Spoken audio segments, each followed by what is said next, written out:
बच्चों good morning. आज हम नेक्स्ट चैप्टर इलेक्ट्रोकेमिस्ट्री के बारे में बात करेंगे। इलेक्ट्रोकेमिस्ट्री बच्चों, इलेक्ट्रोकेमिस्ट्री का मतलब इलेक्ट्रो से जो मतलब है that is electric current,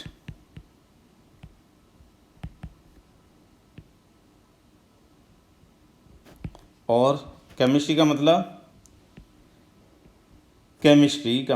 chemical reactions. इसका मतलब इसमें इलेक्ट्रिक करंट है दैट विल चेंज इनटू, इसमें जो इलेक्ट्रिक करंट है वो केमिकल रिएक्शन कराएगी और केमिकल रिएक्शन है उससे इलेक्ट्रिक करंट प्रोड्यूस होगी। इसमें ये बात करेंगे और इस यूनिट में हम डिस्कस करेंगे इलेक्ट्रोकेमिकल सेल के बारे में। Electrochemical cell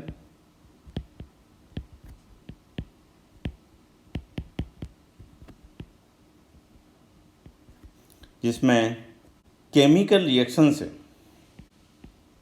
electric current produce की जाएगी। और हम बात करेंगे रिडक्शन पोटेंशियल की, और इसी चैप्टर में बात करेंगे इलेक्ट्रोलाइटिक सेल की।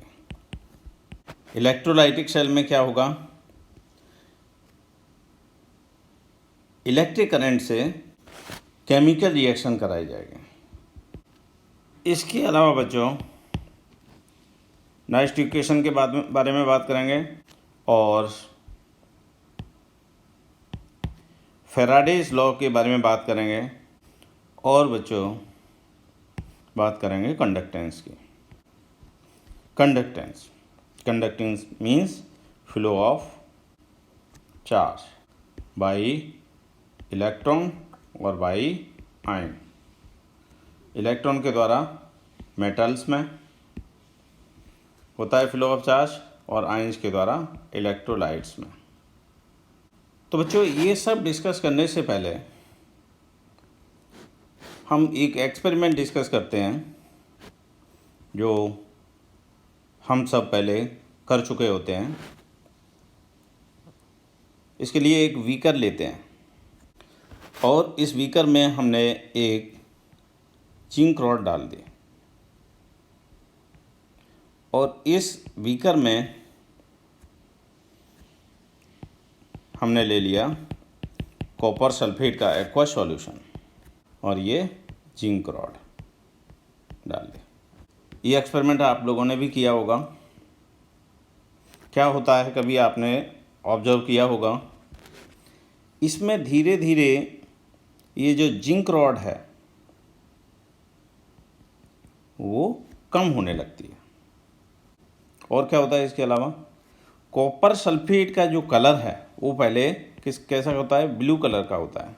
ये ब्लू कलर होता है इसका, और ये फेड होने लगता है। यहाँ बीकर में नीचे रेड प्रेसिपिटेट जमा होने लगता है, रेड पीपीटी। और अगर इस बीकर में थर्मामीटर डाल दें तो टेम्परेचर राइज करने लगता है। क्या क्या होता है, एक तो जिंक लूजेस, जिनका वेट लूज होने लगता है। ब्लू कलर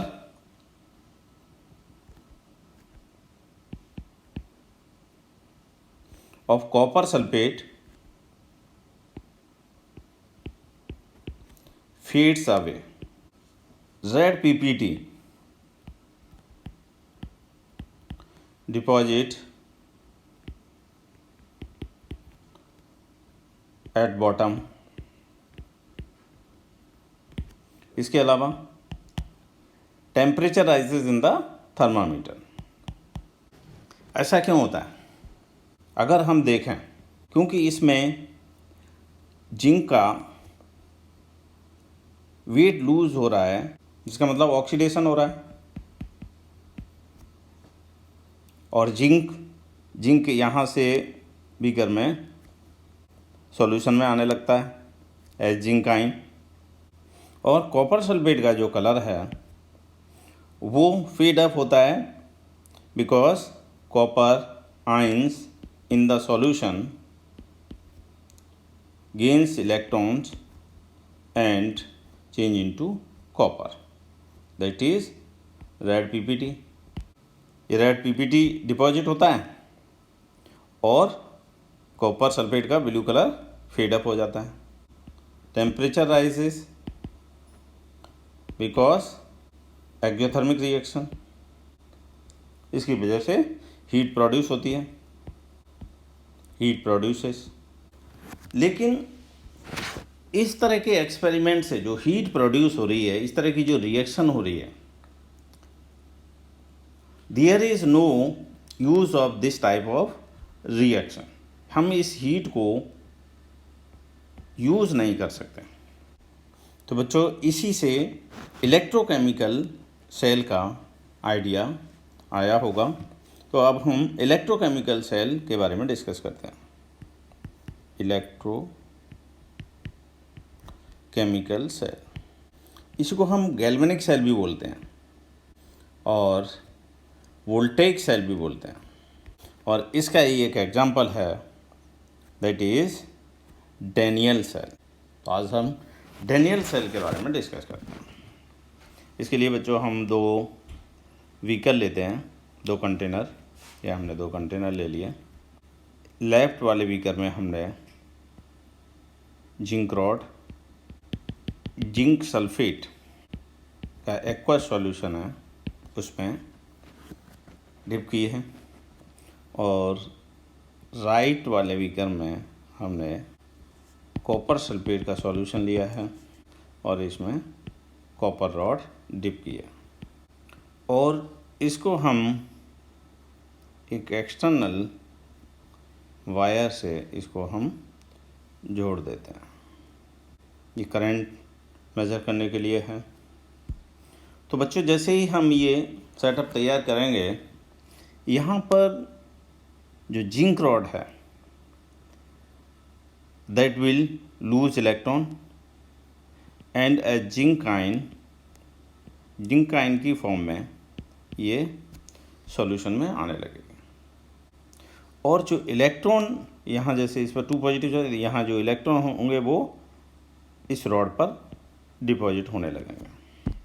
अब क्या होगा, ये इलेक्ट्रॉन यहाँ से चलते हुए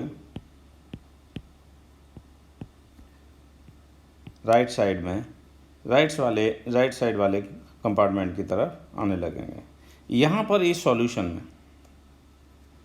आकर के यहाँ इस कॉपर सल्फेट के सॉल्यूशन में कॉपर आयंस होंगे और सल्फेट आयंस होंगे।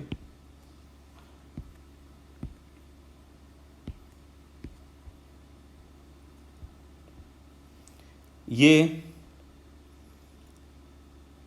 कॉपर आयंस इन इलेक्ट्रॉन्स को गेन करके ये इस पे कॉपर की फॉर्म में डिपॉजिट, कॉपर मेटल की फॉर्म में डिपॉजिट हो जाएंगे। तो ये रॉड है वो थिक होने लगेगी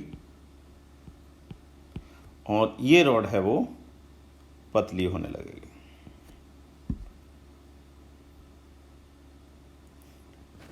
और इलेक्ट्रॉन का फ्लो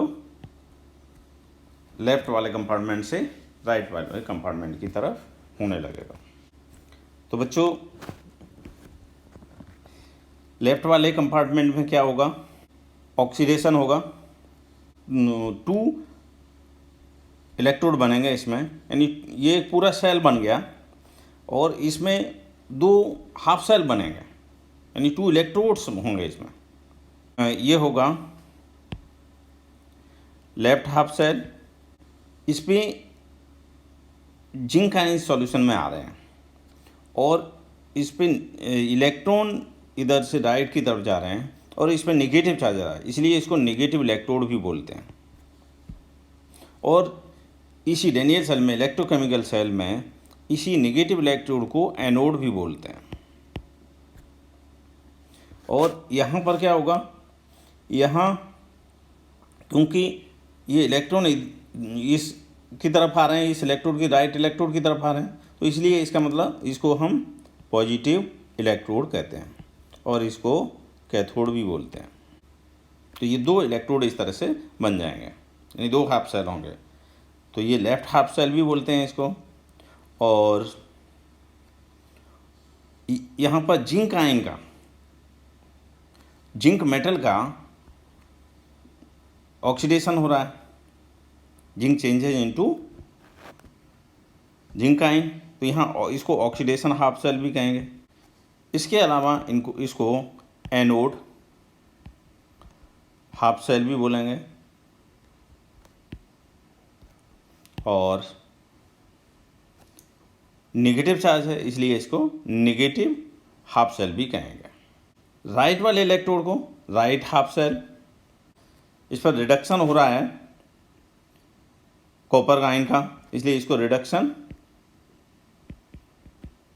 हाफ सेल भी कहेंगे। क्योंकि इस पर पॉजिटिव चार्ज है और पॉजिटिव वाले को इसको कैथोड कहते हैं इलेक्ट्रोकेमिकल सेल में, इसलिए इसको कैथोड हाफ सेल भी कहेंगे और इसको पॉजिटिव हाफ सेल भी कहेंगे क्योंकि पॉजिटिव चार्ज है। LOAN लॉन से भी याद कर सकते हैं। लेफ्ट ऑक्सीडेशन एनोड और नेगेटिव, इसे हम याद कर सकते हैं इसको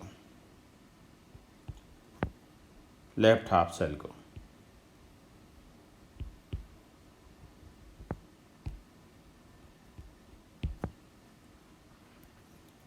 तो ये डेनियल सेल में होता है।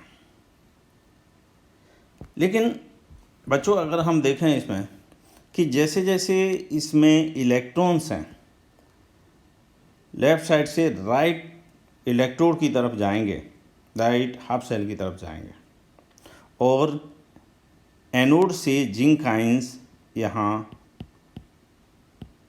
आते रहेंगे, जिंक आयंस आ रहे हैं यहाँ पर और इलेक्ट्रॉन्स यहाँ पर डिपॉजिट हो रहे हैं।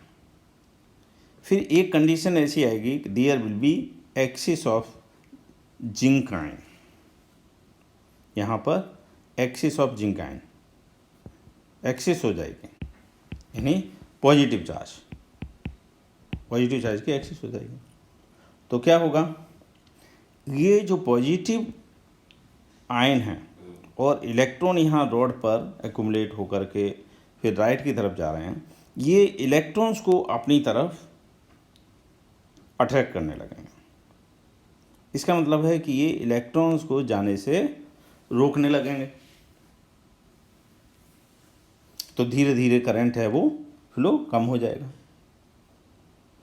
और राइट वाले इलेक्ट्रोड पर क्या होगा, राइट वाले हाफ सेल पर क्या होगा, यहाँ जैसे जैसे यहाँ कॉपर आयंस हैं वो इलेक्ट्रॉन लेकर के कॉपर मेटल में चेंज होते रहेंगे, तो यहाँ सल्फेट आयंस की एक्सिस हो जाएगी, सल्फेट आयंस की एक्सिस होगी, इधर भी सल्फेट आयन यहाँ भी सल्फेट आयन, सब जगह सल्फेट आयन एक्सिस होगी सल्फेट आयन की, यानी ये नेगेटिव चार्ज की एक्सिस हो जाएगी। तो ये जो इनकमिंग इलेक्ट्रॉन्स हैं उनको ये रिपेल करने लगेंगे, इलेक्ट्रॉन्स को रिपेल करने लगेंगे। इसका मतलब है कि करंट का फ्लो रुक जाएगा और ये जो सेल है वो काम करना बंद कर देगा। तो इसके लिए क्या करते हैं बच्चों, तो यहाँ एक जो प्रॉब्लम हो रही है कि अब जो करंट फ्लो होना बंद हो जाएगी, इसका सॉल्यूशन होता है सॉल्ट ब्रिज। इसका सॉल्यूशन है सॉल्ट ब्रिज, यानी सॉल्ट का एक पुल यहाँ पर बनाते हैं। ये सॉल्ट ब्रिज क्या होता है, इस सॉल्ट ब्रिज इस तरह से एक गिलास की ट्यूब होती है, इस तरह से गिलास की ट्यूब होती है और इसमें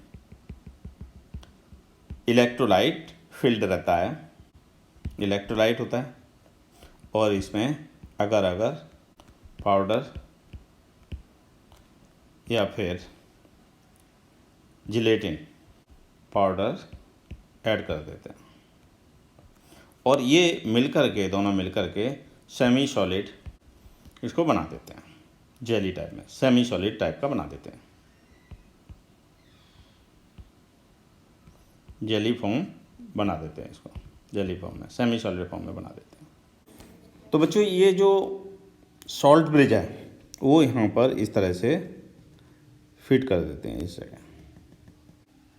इलेक्ट्रोलाइट्स होते हैं इसमें जो इलेक्ट्रोलाइट्स होते हैं वो बच्चों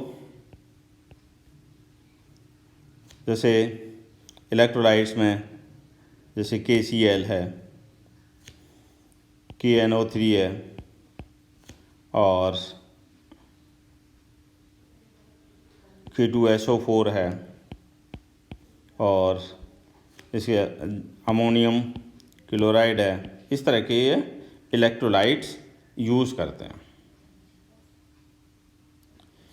ये जो इलेक्ट्रोलाइट्स होते हैं, ये इलेक्ट्रोलाइट्स, एक तो ये इलेक्ट्रोलाइट्स हैं वो इनर्ट होने चाहिए, मोबिलिटी, आयंस की जो मोबिलिटी है वो सेम होनी चाहिए।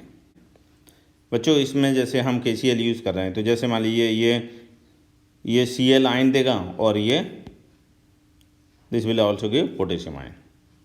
अब क्या होगा, यहाँ जैसे जिंक आयन की एक्सेस हो गई है तो ये जैसे ही एक्सेस होगी तो ये क्लोराइड आयन इधर आ जाएंगे, और इसमें निगेटिव आयन की, निगेटिव चार्ज की एक्सेस होगी तो पोटेशियम आयन यहाँ आ जाएंगे।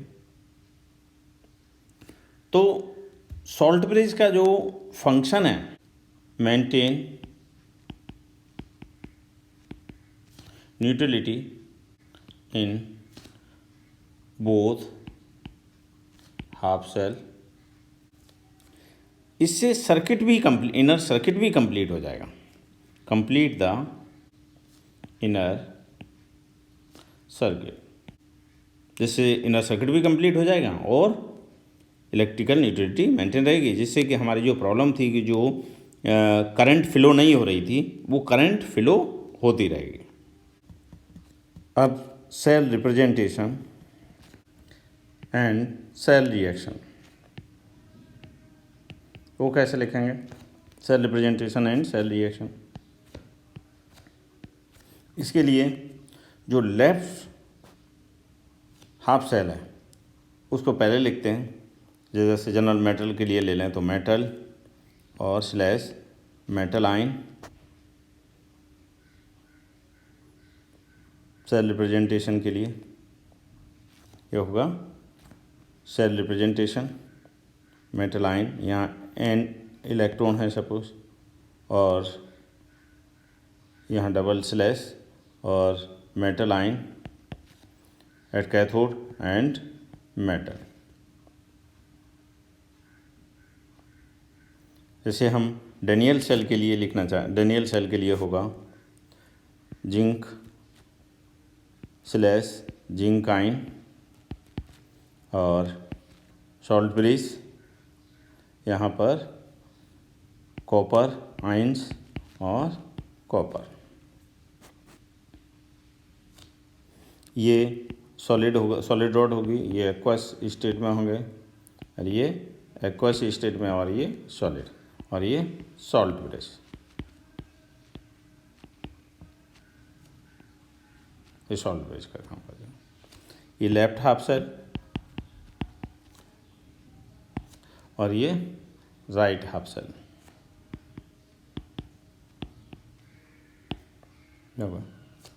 इसके लिए सेल रिएक्शन लिखना चाहें तो सेल रिएक्शन, सेल रिएक्शन के लिए जो लेफ्ट कंपार्टमेंट में जो रिएक्शन हो रही है वो होगी, एनोड पर जो रिएक्शन है वो इस तरह से होगी, zinc change into zinc ion two positive charge and will lose electron, and at cathode copper ions will gain electron और change into copper metal। इस तरह से इन दोनों रिएक्शन को हम जोड़ देंगे तो इलेक्ट्रॉन इलेक्ट्रॉन कैंसिल हो जाएंगे। नाउ नेट सेल रिएक्शन क्या होगी, होगी जिंक प्लस कॉपर आयंस और जिंक आयंस प्लस कॉपर, ये होगी नेट रिएक्शन। इसी तरीके से अगर हम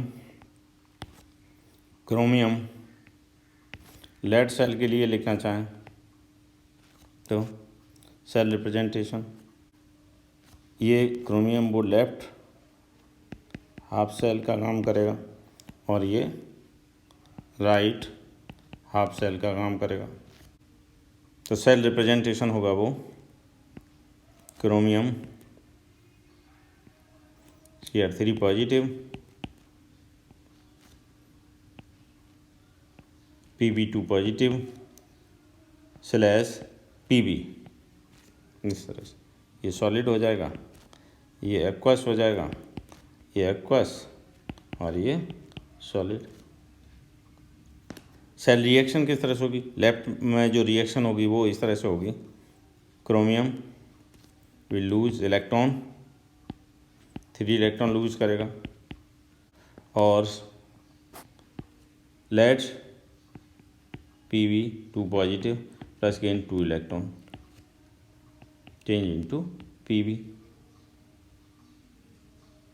यहाँ 3 इलेक्ट्रॉन है, इधर 2 है, तो this will be multiplied by 2 and this will be multiplied by 3, then this will become 2Cr3 positive plus 6 electron and this will become 3Pb2 positive plus 6 electron and 3Pb, एक इलेक्ट्रॉन कैंसिल हो जाएंगे। Now net reaction will be twice, net reaction होगी Cr plus thrice Pb2 positive then 2Cr3 positive plus 3Pb, ये net reaction होगी। निकल silver के लिए लिखना चाहें तो सेल रिप्रेजेंटेशन, निकल इसमें ये एनोड का काम करता है और ये कैथोड का काम करता है। Nickel 2 positive double slash salt bridge, silver positive और सिल्वर, और cell reaction nickel will lose electron 2 positive plus 2 electron, silver Ag positive plus 1 electron and change into silver, इसको 2 से मल्टीप्लाई कर देंगे, then this will become twice Ag positive plus 2 electron and twice Ag, electron cancel हो जाएंगे। Then net reaction होगी nickel plus twice Ag positive and Ni2 positive plus twice Ag, ये net reaction होगी। तो इस तरह से सेल रिप्रेजेंटेशन लिख सकते हैं और सेल रिएक्शन भी लिख सकते हैं। ये इतना सब आप समझ गए हैं, तो आज के लिए इतना ही, धन्यवाद।